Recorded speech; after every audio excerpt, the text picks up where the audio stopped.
അശാന്തമാണ് പശ്ചിമേഷ്യ. ഇപ്പോൾ വരുന്ന വിവരങ്ങളനുസരിച്ച് ഇറാനെ തകർത്ത് തരിപ്പണമാക്കാൻ ശേഷിയുള്ള പ്രതിരോധ നീക്കവുമായി അമേരിക്ക പുറപ്പെട്ടിരിക്കുകയാണ്. അമേരിക്കയുടെ ഏറ്റവും ശക്തിയേറിയ വിമാനങ്ങൾ ഇറാനെ ലക്ഷ്യമാക്കി പറന്നിട്ടുണ്ട്. വിവരങ്ങൾ പ്രജിത്ത് നൽകും. പ്രജിത്ത് പറയൂ.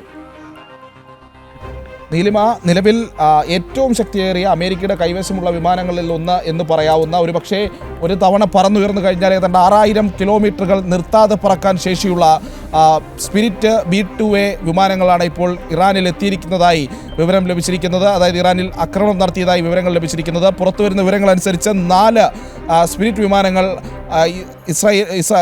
അമേരിക്കയിൽ നിന്നും പറന്നുയർന്ന് അതിനുശേഷം ഇവിടെ എത്തി ഇറാനിൽ ആക്രമണം നടത്തി എന്നുള്ളതാണ് ഇതിൽ എടുത്തു പറയേണ്ട ഒരു കാര്യം. 4 വിമാനങ്ങൾ എന്ന് പറയുമ്പോൾ അവയുടെ പ്രഹരശേഷി ചിന്തിക്കാവുന്നതിലും അധികമാണ്. റഡാറുകൾക്ക് കണ്ടുപിടിക്കാൻ കഴിയാത്ത അത്രയധികം സ്റ്റെൽത്ത് ശേഷിയുള്ള വിമാനങ്ങളാണ് ഈ 4 വിമാനങ്ങളും എന്നുള്ളത് കാണേണ്ടിയിരിക്കുന്നു. അങ്ങനെ 4 സ്പിരിറ്റ് വിമാനങ്ങൾ ഇറാനിൽ ആക്രമണം നടത്തിയിട്ടുണ്ടെങ്കിൽ അത്രയധികം നശീകരണ ശേഷിയുള്ള വിമാനങ്ങളാണ് ഇവയെല്ലാം. ഈ ആക്രമണങ്ങൾക്ക് ഏത് രീതിയിലാണ് ഇവയുടെ നാശനഷ്ടങ്ങൾ എന്നുള്ളടക്കമുള്ള കാര്യങ്ങൾ ഈ നിമിഷം നമുക്ക് വ്യക്തതയില്ല എന്നുള്ളതാണ്. എന്തായാലും വലിയ ആക്രമണം ഇപ്പോൾ ഇറാനിൽ നടത്തിയിട്ടുണ്ട് അമേരിക്ക എന്നുള്ളതിനൊരു തെളിവായി ഇത് മാറുകയാണ്. 6000 കിലോമീറ്ററിലധികം നിർത്താതെ പറക്കാൻ ശേഷിയുള്ള അതിൻ്റെ ഡിസൈൻ പോലും വളരെ പ്രശസ്തമാണ്. കാരണം അമേരിക്കയുടെ കൈവശം മാത്രമാണ് അത്തരം വിമാനങ്ങളുള്ളത് എന്നുള്ളത് കാണേണ്ടിയിരിക്കുന്നു. റഡാറുകൾക്ക് കണ്ടുപിടിക്കാൻ കഴിയാതെ ആകാശങ്ങളിൽ ഒളിഞ്ഞിരുന്ന ശത്രുവിൽ വലിയ നാശനഷ്ടം വരുത്താൻ ശേഷിയുള്ള വിമാനങ്ങളാണ് ഇവയെല്ലാം എന്നുള്ളതാണ്. അമേരിക്കയുടെ നോർത്രോപ്പ് ഗവൺമെൻറ് നിർമ്മിച്ച B-2 സ്പിരിറ്റ് വിമാനങ്ങളാണ് ഇപ്പോൾ ആക്രമണം നടത്തിയിരിക്കുന്നത്. അതോടൊപ്പം തന്നെ ഏറ്റവും പുതിയ മറ്റ് ചില അപ്ഡേറ്റുകൾ കൂടി വരുന്നുണ്ട്. അതായത് നിലവിലത്തെ ഈ B-2 സ്പിരിറ്റിനപ്പുറത്തേക്ക് അമേരിക്കയുടെ USS എബ്രഹാം ലിങ്കൺ നിലവിൽ ഇറാനെ വലം വച്ചിരിക്കുന്ന 2 വിമാനവാഹിനി കപ്പലുകളുണ്ട്, വിമാനവാഹിനി കപ്പൽ വ്യൂഹങ്ങളുണ്ട്. ആ 2 വ്യൂഹങ്ങളിൽ ഒന്നിലെ ഏറ്റവും പ്രധാനപ്പെട്ട ഷിപ്പാണ് USS എബ്രഹാം ലിങ്കൺ. ആയിരക്കണക്കിന് സോൾജേഴ്സും വിമാനങ്ങളും എല്ലാം അണിനിരക്കുന്ന വലിയ വിമാനവാഹിനിയെ ആക്രമിക്കാൻ ഇറാൻ ലക്ഷ്യം വെച്ചു എന്നുള്ളതാണ്. 4 ബാലിസ്റ്റിക് മിസൈലുകളാണ് USS എബ്രഹാം ലിങ്കനെ ലക്ഷ്യം വെച്ചുകൊണ്ട് ഇറാൻ അയച്ചത്. പക്ഷേ അവ എത്രത്തോളം ആക്രമണത്തിൽ, പ്രത്യേകിച്ച് അതിലെ ഈ USS എബ്രഹാം ലിങ്കണിലെ പ്രതിരോധ മാർഗ്ഗങ്ങൾ നിലവിലുള്ള ലോകത്തിൽ തന്നെ ഏത് നേവിയേക്കാളും ഏറ്റവും ശക്തമായ പ്രതിരോധ മാർഗ്ഗങ്ങളുള്ള ഏതാക്രമണത്തെയും തടുക്കാൻ കഴിയുന്നു അമേരിക്ക അവകാശപ്പെടുന്ന വിമാനവാഹിനി കപ്പലുകളിലൊന്നാണ് US-ൻ്റെ ഏറ്റവും വലിയ 2ാമത്തെ വിമാനവാഹിനി ക്ലാസ്സായ USS നിമിറ്റ്സ് ക്ലാസ്സിൽ വരുന്ന എബ്രഹാം ലിങ്കണിലുള്ളത്. ആ വിമാനത്തെയാണ് ഇപ്പോൾ ആ വിമാനവാഹിനി കപ്പലിനെയാണ് ഇറാൻ ലക്ഷ്യം വെച്ചത് എന്നുള്ളതാണ്. അതിൻ്റെ കൂടുതൽ വിശദാംശങ്ങൾ വരുന്നതേയുള്ളൂ. അതോടൊപ്പം തന്നെ അടുത്തൊരു പ്രധാനപ്പെട്ട നീക്കം, ഈ യുദ്ധത്തിനെ ഇപ്പോഴുള്ളതിനേക്കാളും വലിയ രീതിയിലേക്ക് മാറ്റാൻ കഴിയുന്ന ഒരു നീക്കവുമായി ഇറാൻ രംഗത്ത് വന്നിരിക്കുന്നു.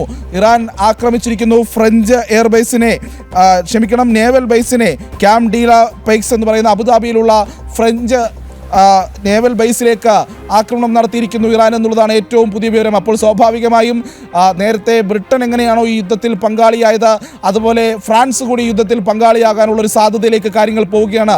സ്വന്തം താല്പര്യങ്ങൾ സംരക്ഷിക്കുമെന്ന് നേരത്തെ ബ്രിട്ടൻ പ്രഖ്യാപിച്ചതുപോലെ ഒരു പക്ഷേ ഫ്രാൻസും ഇനി രംഗത്ത് വന്നേക്കാം. ഈ രീതിയിലുള്ള ആക്രമണങ്ങൾ ഇറാൻ തുടരുകയാണെങ്കിൽ ഇപ്പോൾ ഫ്രാൻസിനെ കൂടി പ്രകോപിപ്പിക്കാൻ ഇറാൻ തയ്യാറെടുത്തിരിക്കുന്നു എന്നുള്ളതാണ് ഈ പുതിയ വിവരങ്ങൾ അനുസരിച്ച് വരുന്നത് എന്നുള്ളതാണ്. എന്തായാലും വലിയ രീതിയിലുള്ള ആക്രമണങ്ങൾ നടക്കുകയാണ്, പ്രത്യാക്രമണങ്ങൾ നടക്കുകയാണ്.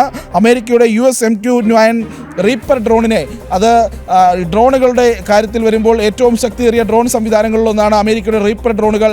അഫ്ഗാനിസ്ഥാനിലുമൊക്കെ പണ്ട് വലിയ രീതിയിലുള്ള ആക്രമണങ്ങൾ നടത്താൻ, അമേരിക്കയുടെ താല്പര്യങ്ങൾ സംരക്ഷിക്കാൻ അമേരിക്ക പലപ്പോഴും ഉപയോഗിച്ചിട്ടുള്ളവയാണ് ഈ MQ-9 റീപ്പർ ഡ്രോണുകൾ എന്നുള്ളത്. ആ റീപ്പർ ഡ്രോണുകളെ വെടിവെച്ചിട്ടിരിക്കുന്നു ഇറാനിയൻ ഫോഴ്സസ് എന്നുള്ള വാർത്ത ഇപ്പോൾ പുറത്തു വരുന്നുണ്ട്. അതോടൊപ്പം തന്നെ ഇസ്രായേലിലേക്ക് കൂടുതൽ ആക്രമണങ്ങൾ നടത്തിയിരിക്കുന്നു. അവിടെ ബേറ്റ് ഷമീഷ് എന്ന് പറയുന്ന ഒരു ബിൽഡിങ്ങിൽ, ആ ഭാഗത്തെ ഒരു ബിൽഡിങ്ങിൽ 9 പേരെ കൊല്ലപ്പെട്ടിരിക്കുന്നു ഇറാനിയൻ ആക്രമണത്തിൽ എന്നുള്ള വിവരങ്ങളും ഇപ്പോൾ പുറത്തു വരുന്നുണ്ട്. അങ്ങനെ പല രീതിയിലുള്ള ആക്രമണ പ്രത്യാഘാതങ്ങൾ ഈ മണിക്കൂറുകളിൽ നടന്നുകൊണ്ടിരിക്കുകയാണ്. പക്ഷേ എബ്രഹാം ലിങ്കണ് നേരെയുള്ള ഈ ആക്രമണം അത് അമേരിക്ക കൂടുതൽ ഗൗരവത്തോടെ ആക്രമണം നടത്താനുള്ള, തിരിച്ച് പ്രത്യാക്രമണം നടത്താനുള്ള സാധ്യതകളിലേക്ക് വഴിവെക്കുകയാണ്. കാരണം അമേരിക്കൻ നേവി ഫ്ലീറ്റുകളുടെ ചരിത്രമുണ്ട്. തങ്ങൾക്ക് നേരെ വരുന്ന ഒരു ആക്രമണം ഉണ്ടായാൽ അതിൻ്റെ 10 മടങ്ങ് തിരിച്ചടിക്കുക എന്നുള്ളത് അവരുടെ ചരിത്രമാണ്, അവരുടെ പതിവാണ്.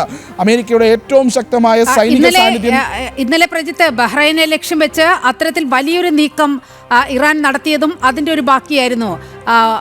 അമേരിക്കയുടെ 5ാം പടക്കപ്പലുകൾ ഉള്ള ആ താവളം ആക്രമിച്ചതിന് പിന്നിൽ ഈ ഒരു വളരെ വലിയൊരു ലക്ഷ്യമുണ്ടായിരുന്നു.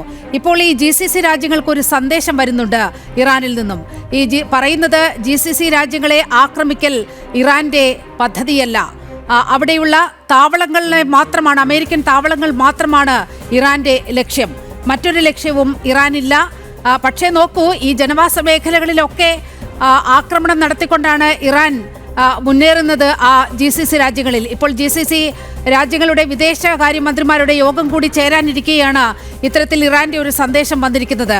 അപ്പോൾ യഥാർത്ഥത്തിൽ ഒറ്റപ്പെട്ടു പോയ ഇറാൻ പ്രതിരോധത്തിനുള്ള മറ്റു മാർഗങ്ങൾ തേടുക എന്നതുകൂടി വരികയാണോ? ഇറാൻ എന്തായാലും ഇനിയും ഈ ആക്രമണങ്ങൾ തുടരുമെന്നുള്ള കാര്യത്തിൽ തർക്കമില്ല. കാരണം GCC രാജ്യങ്ങളെയാണ് ഇപ്പോൾ ഇറാൻ ഒരു ശത്രുപക്ഷത്ത് നിൽക്കുന്നത്, അല്ലെങ്കിൽ നിങ്ങളാണ് ഇതിനെല്ലാം കാരണം എന്ന രീതിയിലേക്കും ഇറാൻ്റെ ഭാഗത്തു നിന്നുള്ള സ്റ്റേറ്റ്മെൻറ്റുകൾ പോകുന്നുണ്ട് എന്നുള്ളതാണ്. അല്പം മുൻപാണ് ഇറാനിയൻ പ്രസിഡന്റ് മാധ്യമങ്ങൾക്ക് മുന്നിൽ പ്രത്യക്ഷപ്പെടുകയും ഈ വിഷയത്തിൽ ചില സ്റ്റേറ്റ്മെൻറ്റുകൾ അദ്ദേഹത്തിൻ്റെ ഭാഗത്തു നിന്നുണ്ടായിരുന്നു. അദ്ദേഹം പറഞ്ഞൊരു പ്രധാനപ്പെട്ട കാര്യം, തങ്ങളുടെ പരമോന്നത നേതാവിൻ്റെ കാലടിപ്പാടുകൾ തങ്ങൾ പിന്തുടരുമെന്നുള്ളതാണ്. അതായത് അദ്ദേഹം പുലർത്തിയിരുന്ന ആ നയങ്ങൾക്കനുസരിച്ച് തന്നെ തങ്ങൾ മുന്നോട്ട് പോകുമെന്നുള്ളതാണ് ഇറാൻ പ്രസിഡന്റ് പറയുന്നത്. ഇസ്ലാമിക് റിപ്പബ്ലിക് ഓഫ് ഇറാൻ്റെ എല്ലാ സൈനിക ശക്തിയും ഉപയോഗിച്ച് ശത്രുക്കൾക്കെതിരെ വലിയ രീതിയിലുള്ള പോരാട്ടമുണ്ടാവും. അതോടൊപ്പം തന്നെ ഞങ്ങളുടെ ശത്രുക്കളുടെ എല്ലാ സൈനിക കേന്ദ്രങ്ങളും തങ്ങൾ ആക്രമിക്കും. അതിനൊപ്പം പരമോന്നത നേതാവിൻ്റെ രക്തസാക്ഷിത്വത്തിന്, ആ സാക്രിഫൈസിനെ, ആ ത്യാഗത്തെ തങ്ങൾ വലിയ രീതിയിൽ പരിഗണിച്ച് അതിന് ഒപ്പം നിൽക്കുന്ന രീതിയിലുള്ള പ്രവർത്തനങ്ങളിലേക്ക് പോകുമെന്നുള്ളതാണ് പറയുന്നത്. അതായത് എന്ത് വന്നാലും തങ്ങൾ ഈ പറയുന്ന രീതിയിലുള്ള ആക്രമണം തുടരും എന്നുള്ളതാണ് ഇപ്പോൾ ഇറാൻ പറയുന്നതെന്ന് നമുക്ക് ഈ വരികൾക്കിടയിലൂടെ വായിച്ചെടുക്കാം. ഒരു തരത്തിലുള്ള കോംപ്രമൈസിനും തങ്ങൾ തയ്യാറല്ല എന്നുള്ളത് കൂടിയാണ് ഇറാൻ്റെ ഭാഗത്ത് നിന്ന് ഈ സ്റ്റേറ്റ്മെൻറ്റായി ഇപ്പോൾ പറയുന്നത്. അതോടൊപ്പം തന്നെ ഇറാനിൻ്റെ വിദേശകാര്യമന്ത്രി ഒരു പുതിയ നേതാവിനെ ഉടൻ തന്നെ, തങ്ങളുടെ പുതിയ പരമോന്നത നേതാവിനെ വരും ദിവസങ്ങൾക്കുള്ളിൽ തന്നെ പ്രഖ്യാപിക്കും. അതിനുള്ള നടപടിക്രമങ്ങളെല്ലാം നടന്നുകൊണ്ടിരിക്കുകയാണ്.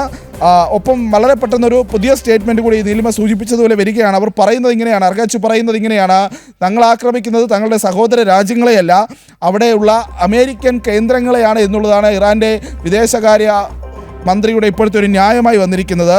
അതുകൊണ്ട് തന്നെ ഈ പറയുന്ന രാജ്യങ്ങളുമായി, GCC രാജ്യങ്ങളുമായി തങ്ങൾക്കൊരു പ്രശ്നവുമില്ല. പക്ഷേ അവിടെയുള്ള അമേരിക്കൻ കേന്ദ്രങ്ങളെ, അമേരിക്കൻ താല്പര്യങ്ങളെ, അവിടെയാണ് ഞങ്ങൾ ആക്രമണം നടത്തുന്നത് എന്നുള്ളതാണ്. പക്ഷേ അത് യാഥാർത്ഥ്യമല്ല എന്നുള്ളത് നമ്മൾ ഈ മണിക്കൂറുകളിൽ കണ്ടതാണ്. കാരണം ഈ ആക്രമണങ്ങൾ പലതും ഈ പറയുന്ന രാജ്യങ്ങളിലെ ജനവാസ മേഖലകളെ കേന്ദ്രീകരിച്ചായിരുന്നു എന്നുള്ളത് കൂടി കാണുമ്പോൾ, പ്രത്യേകിച്ച് കമിക്കാസെ ഡ്രോണുകളടക്കം ഉപയോഗിച്ചുള്ള ആക്രമണങ്ങൾ അപ്പാർട്ട്മെൻറ്റുകൾക്കും ഫ്ലാറ്റുകൾക്കും മറ്റ് കേന്ദ്രങ്ങൾക്കും ടൂറിസം കേന്ദ്രങ്ങൾക്കും അടക്കം നേരെയായിരുന്നു എന്നുള്ളത് കാണുമ്പോൾ ഇറാൻ്റെ ലക്ഷ്യങ്ങൾ വെറും അമേരിക്കൻ കേന്ദ്രങ്ങൾ മാത്രമായിരുന്നില്ല എന്നുള്ളത് കൂടി കാണേണ്ടിയിരിക്കുന്നു.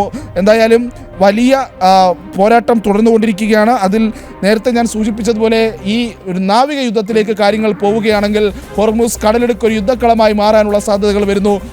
USS എബ്രഹാം ലിങ്കനെതിരെ ഉണ്ടായിട്ടുള്ള ഈ ആക്രമണം അമേരിക്കൻ നേവി നേരത്തെ സൂചിപ്പിച്ചതുപോലെ എല്ലാ ആക്രമണങ്ങളെയും 10 ഇരട്ടി തിരിച്ചടിക്കുമെന്ന് പറയുന്ന, തങ്ങളുടെ ഏറ്റവും വലിയ അഭിമാനമായി കൊണ്ടു നടക്കുന്ന എന്താകുമെന്ന് പറയാനാകാത്ത വിധത്തിലുള്ള സംഭവ പരമ്പരകൾ അരങ്ങേറുകയാണ്.